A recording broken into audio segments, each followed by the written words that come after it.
and welcome to this edition of The Learning Curve. We are continuing our special series with our employees of distinction, and we are at Ouachita Junior High, back at Ouachita Junior High for our Teacher of the Year. We already introduced you to a Support Person of the Year for the district, Ms. Denise Scott, and today we have our Middle School Teacher of the Year for the district, Ms. Lakeisha Haynes. Hi. Hi, how are you? Yeah, back here at Ouachita Junior High. I've got it going on over here. Yes, we've been working hard, trying to pour into our students and build the school. Yes, well, you clearly showed that whenever you were being interviewed during the judging series of the whole Teacher of the Year thing.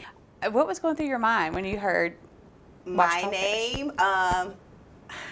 For one, I know there's some great teachers in this district. I've been fortunate to be working in the district for almost 10 years now, and I've worked with a lot of teachers, a lot of administration who are just beyond amazing. And so when they called top 3, I was just like, me? And then when they named the actual winner, I was shocked. There's a picture, my mouth is wide open. Yeah. And I'm like, we don't do this, for the recognition. Don't do it for the praise. So I just felt really blessed to be recognized, honestly. I loved your reaction because it was just so humble, because you're thinking, I don't have a chance. Like, this is me being me on a daily basis. But I've been in your classroom. I see the way you pour into your kids, and it really is impressive. And so when you were talking with the panel and everything, what were you trying to get across as far as like what kind of teacher you are and, your mindset every time you walk into your classroom? I wanted to be me. I wanted to just show them who I was, and by showing them who I was hoping that they could see the things that was important to me. My students are important to me. They are my headache and my heartache, all in one. The Ouachita Junior High School, this is a family. I love my Ouachita Junior High School family. They know it, every one of them. I will tell them I love them, and they're looking like, hey, this is a professional environment. I'm like, I know it is, but you gotta love the people. That's what makes the place special. It is what makes it special. Like, you spend a lot of time with, especially in education, we spend a lot of time, with our students and then with our coworkers. And so building that family environment, you met my kids. They are so sweet, and they could be so boisterous. That's the word. Yeah. And so, but they're still my babies. Yeah. They're still mine. Yeah. And so I love it. I do. It's funny because middle school, they're I think the day I was in there, they were just going about their business, and then one just said something like off the cuff, and it was just like it changed the whole dynamic of the day, but in a fun way, So I guess you just never know what to expect. Never a dull moment. Never. And that's what I love about teaching. That's the fun part of teaching, that you never know what's going to happen. And that comes from teaching kindergarten, first grade, 7th and 8th grade, because they're children, and they have a desire to fit in with their peers sometimes, but you are you're up for grabs, right? And so you get to choose the real type of relationship you get to build with those students, and building those healthy, fun, encouraging, loving relationships produces better students. I emails from former students all the time, and they're like, I miss you, and I'm like, I miss you too. Oh, that's sweet. So I love it. That's what I was going to ask you. Why middle school? What do you feel like your makeup really speaks to the middle school age group? I think it's that transition. Now, I did first grade for 5 years, and I love my first grade babies. I get to teach some of my first grade babies now as an 8th grade teacher, but it didn't fit me as well as middle school, I think, fits me when it comes to classroom teaching, because I want to help them become better. I want them to understand that this is probably the last time, especially 8th grade in your life, where someone's going to be so intentional with you. They're going to pour so much into you. By the time you get to high school, there's thousands of kids sometimes in that school. And That's so true. It is. And so I want them to know, you are cared about now. You are loved now. You get to decide the person you want to be now, and then just helping them transition into that person, the person that they can be. Yeah. So I think that's what I like about middle school. We get to be very intentional with them, and not just academics. About life, about goal setting. About becoming a better person. Okay, so you mentioned first grade. Take me through your journey of how you decided to get into education and then all your stops along the way. Okay, my journey in education starts with my grandmother in Vacation Bible School. I just told this story to my students the other day. We were talking about a moment that changed you. And so I shared this story with them. It was summer. I was in college, just finished like my first year. And she's like, you're teaching, Vacation Bible School this year. And I said, why would I do that? She's like, because, I asked you to. And no, it's never. You don't say no to grandma. Can't. I don't know a single person that can. Yes. And so I was like, okay, I guess. And she's like, you're going to teach kindergarten. I said, kindergarten? Give me the teenagers at least. Like, I can relate more to them. She's like, you're 19. You're still a teenager. Very true. I was like, okay, fair. And so I went in and, I was a little bit nervous, but then I liked it. I enjoyed it. We did it for a whole week, and I was just like, oh, this is so much fun. And so I was still trying to find my way in college. I know you're supposed to know what you want to do by the time you get there, but and it rarely happens that way. It doesn't really happen that way. It doesn't. And so I was going in as a nursing major, and anatomy. No. It wasn't my thing, so I switched to business, accounting. I'm terrible at math. And so the second summer, she's like, you're teaching Vacation Bible School? I was like, I know. Like, I've already planned my kindergartners, right? And she was just like, yes.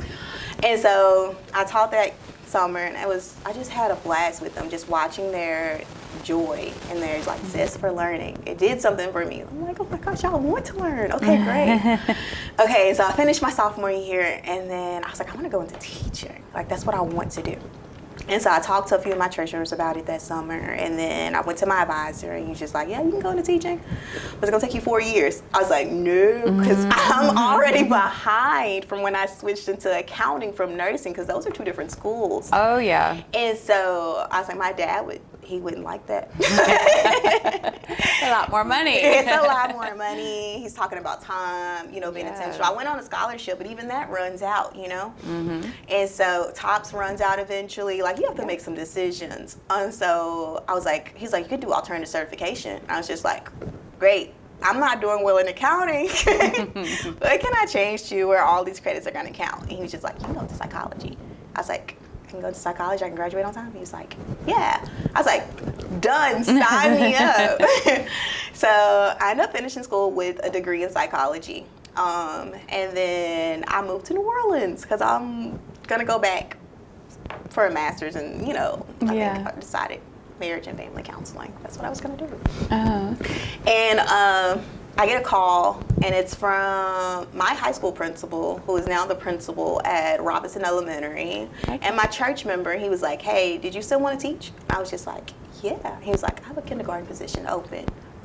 Do you want it? I was like, yeah, let's do it. Pack up the bags, going back to Monroe. Moved back to Monroe. I had to take the GRE, enroll in school, to get the alternative certification. And so all that, I think I had like 2 weeks to get it all done. Oh. Yeah. That's a lot. And pack up and move. And take the praxis as well. Oh, Praxis, goodness. GRE, pack up and move, and enroll in school. And it happened. I don't know how it happened. I still can't tell you what aligned, but it all happened. Praxis dates lined up with the GRE, and been able to move back with my dad. Oh, yeah. But yeah, it had fate. Absolutely. Yeah. It put you in the right place. I guess so. Everything lined up. Your praxis, you just deciding you wanted to do ELA, or? Well, with elementary, I would say teaching kindergarten, so I had to do PK3. Okay. Through third grade, which was probably the easier one. So I had to take that praxis, and it went well. And then when I switched to junior high, I had to take the ELA and the teaching reading one to specifically teach ELA. And I've always had a joy for reading, so it was and I love teaching reading. over math when I was in first grade. So Yeah. it was an easier transition. So throughout all your stops, you talked about Robinson. Where all have you been throughout your education journey before you landed here at Ouachita Junior High? I started at Robinson and I actually came to Ouachita Junior High School 2020. So COVID, and I just had my daughter. So I was just like, I think I want to change pace. You know, everything else is changing. Let me just, shift. And so I came to Ouachita Junior High School, and I loved it here. It's just I live on the other side of town, and I had a fairly newborn baby. Yes. And so I was like, I'm gonna go to Good Hope, which was literally like 5 minutes down the road. And I loved my time at Good Hope. The teachers there are so amazing. Like, that's my Good Hope family. If they come to games or we compete against each other, I'm like, go Good Hope, go Ouachita. I worked under Ms. Calhoun, who is absolutely excellent. I love her. So kind, so considerate, so patient, very understanding, very gracious leader. But I just felt like something was missing. Yeah. And for me, it was Ouachita. And so I came back to Ouachita, and I've been here ever since, and I've been enjoying it. I love it here. And it's helped me grow professionally, because I don't know if I've gotten Teacher of the Year anywhere else at any time else that it would have led to District Teacher of the Year. It has helped me grow, so much, and I just hope to continue that growth. You mentioned the alternative certification route. Those who are listening right now, if they're halfway through college, or maybe they've already gone into another career and they're thinking, maybe teaching is for me, what advice would you give them? I would say, if you think it's for you, go for it. Okay. I'm appreciative of my psychology degree because it helps me relate to my students. Like, I can understand their social emotional needs. I can understand, the internal and external conflicts that they're having.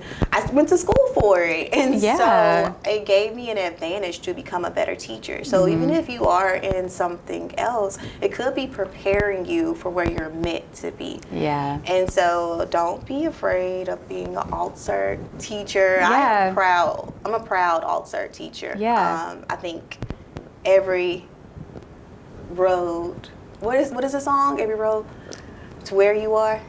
God bless the broken road that led me here. There you go. Yeah, that's right. And it's not as scary as it sounds, right? No.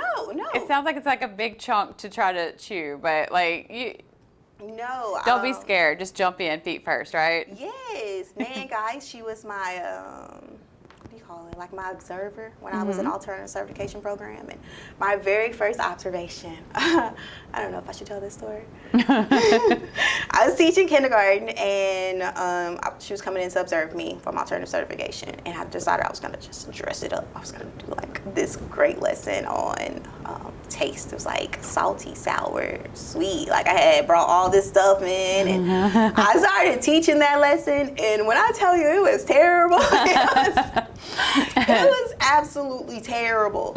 And she didn't give me a hard time about it. And she just looked at me and she was just like, I know you are going to be a great teacher. She was like, I can tell you are a great teacher. Is that what you would normally do?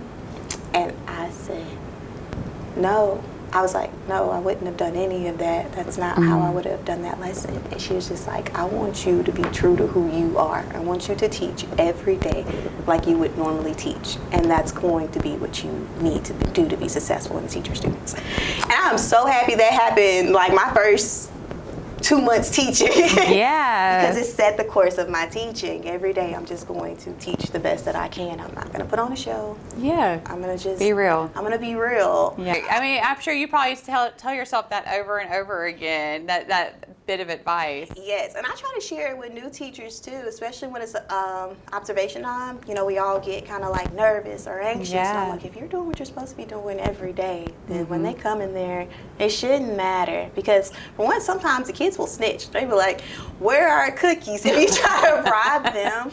And also, like, it just doesn't it doesn't seem genuine, and you can kind of tell. So just do your best every day. And honestly, she probably was setting you up for middle school, because I feel like middle school kids can sniff it out. Like they can call, they know. They know. They do know.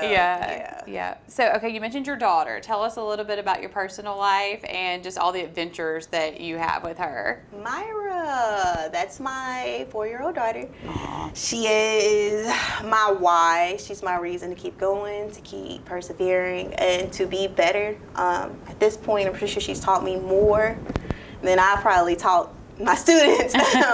More about patience, understanding what unconditional love is, and being who you are, because she is unapologetically herself every single day. And y'all go. I remember you had talked about in your teacher application about all the trips you take, and you're very intentional about those trips as well. I am, and she is too at this point. We've decided that every summer we're going to take a trip somewhere, and she gets her inspiration from different places: YouTube, TV, books we read, and so she wants to go to the beach, and so we went on a little cruise, and she was so excited about that. We've been to Virginia, Atlanta. This summer we're going to New York because she wants to see Times Square. Okay. And the Statue of Liberty. Oh, very cool. Because they're always like learning. Like you always make sure that you put a lesson in there with it, right? I do. I want her to know about the world. Yeah. We're this small and the world is this big, and so intentional about what I expose her to make sure she understands, like, you have a duty, and your duty is to make the world a better place. Yeah. That's part of why you're here. And so if you see that this isn't right, then what can you do to fix it? Maybe it's a short-term fix, maybe it's a long-term fix. Sometimes we can't do anything at all, but send up a prayer. And so I think she's taking that away, because if we ever see like anybody on the side of the street that's like homeless, she's like, Mama, give them some money. Aww. And I was like, Mark, we gave them money yesterday. And she's like, well, Mama, they're still homeless today. Aww. Kids have a way of letting you, just shooting you straight. Yeah. And I was just like, okay. And I was like, okay, well, are you going to give them some of your money? She's like, well, I have $2. You can have $1, and I can still have my concession.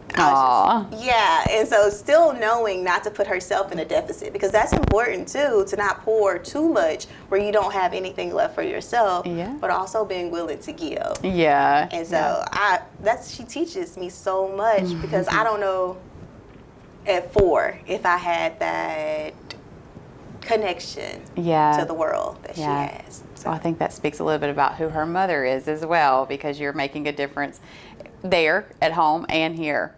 So I'm trying. Well, I can tell. I know it shines through. And I know that all of our viewers and listeners as well can see that shines through as well. And we are so thankful that you joined us today to get to know our Middle School Teacher of the Year, Miss Lakeisha Haynes, a little bit better. Thanks for watching.